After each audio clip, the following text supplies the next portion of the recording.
Bonjour à tous et bienvenue dans le partenariat France 24 YouTube. Nous sommes à Avignon à l'occasion du Forum d'Avignon qui rassemble des personnalités du monde de l'économie, de la culture et des nouvelles technologies. Mon invité est Mats Carduner qui est ancien président de Google France et maintenant entrepreneur puisqu'il est patron de 55. Bonjour et merci beaucoup d'être avec nous. Bonjour. Alors pour vous, quel est l'enjeu majeur aujourd'hui du numérique, vous qui connaissez bien ce secteur, puisque vous avez travaillé assez longtemps pour Google et que vous êtes devenu depuis entrepreneur. Est-ce que finalement l'Internet est une véritable opportunité pour la création artistique? Voilà, je pense qu'il y a un paradoxe étonnant aujourd'hui, c'est qu'on est dans ces discussions qui sont fondamentales sur les droits d'auteur, sur la propriété intellectuelle, sur le financement de la création, qui sont effectivement centrales dans la révolution actuelle. On a effectivement l'impression que Internet bouscule tout ce secteur, toute cette industrie, que ça remet en cause des systèmes qui marchaient bien jusqu'à présent. Et en même temps, on est dans un monde où on n'a jamais consommé autant de contenu culturel, on n'a jamais lu autant d'informations, on n'a jamais consommé autant de vidéos, écouté autant de musique, avec des mécanismes qui sont complètement différents, avec effectivement beaucoup de gratuité parce que les systèmes de distribution et de production sont complètement éclatés, ont complètement été désagrégés par l'arrivée massive du numérique. Et donc dans ce contexte-là, je pense que la principale préoccupation doit être, je pense, de faire en sorte que les opérateurs culturels, tous ceux qui produisent en fait les œuvres culturelles, qui les conçoivent, qui les créent, puissent avoir un dialogue construit avec les opérateurs industriels, entre guillemets, c'est-à-dire à la fois les Facebook et Google de ce monde, qui ont acquis en fait un pouvoir considérable. Ils ont la possibilité en fait d'aiguiller des millions de consommateurs de produits culturels vers autant de contenus possibles, imaginables. Donc c'est une responsabilité qui est colossale.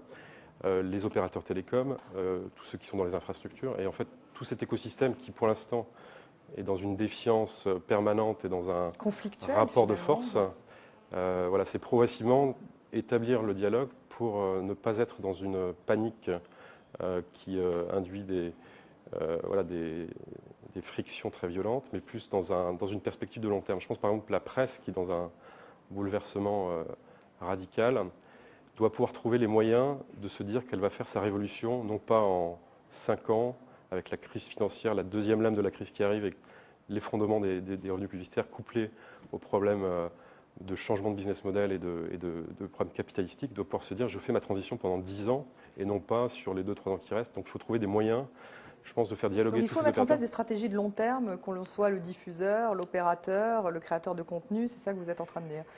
Il faut donner il y a une rapidité de la révolution, il faut réussir à donner du temps au temps. C'est là où la politique est importante, c'est qu'il faut que tous ceux qui sont partie prenante à cette transition, qui parfois peut être très douloureuse, puissent à la fois donner du temps, inscrire dans un agenda relativement serein et long toutes les étapes pour arriver à une transition sereine, et puis également trouver des financements pour que certains opérateurs culturels, certains médias puissent ne pas se retrouver au milieu du gué et passer sous la ligne de flottaison. Donc ça veut dire que chacun doit participer financièrement également au financement du développement du haut débit, au financement donc de l'accès à cette technologie. Il faut des rééquilibrages progressifs. C'est sûr que voilà, il y a une telle rapidité, encore une fois, il y a une telle violence dans ce qui se produit que peut-être que chacun doit pouvoir contribuer à la juste valeur de sa contribution justement à Et vous êtes plutôt optimiste?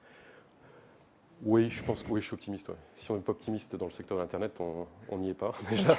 Non, mais ça va très vite, mais de manière générale, voilà, les rééquilibrages se font. Ce que je pense, c'est qu'il faut un bon équilibre avec justement ce qui est réglementaire. Et c'est vrai que pour l'instant, l'Internet est plutôt anglo-saxon. Je pense qu'en Europe, on a pas mal de cadres réglementaires qui font que cet équilibre sera plus facile à trouver.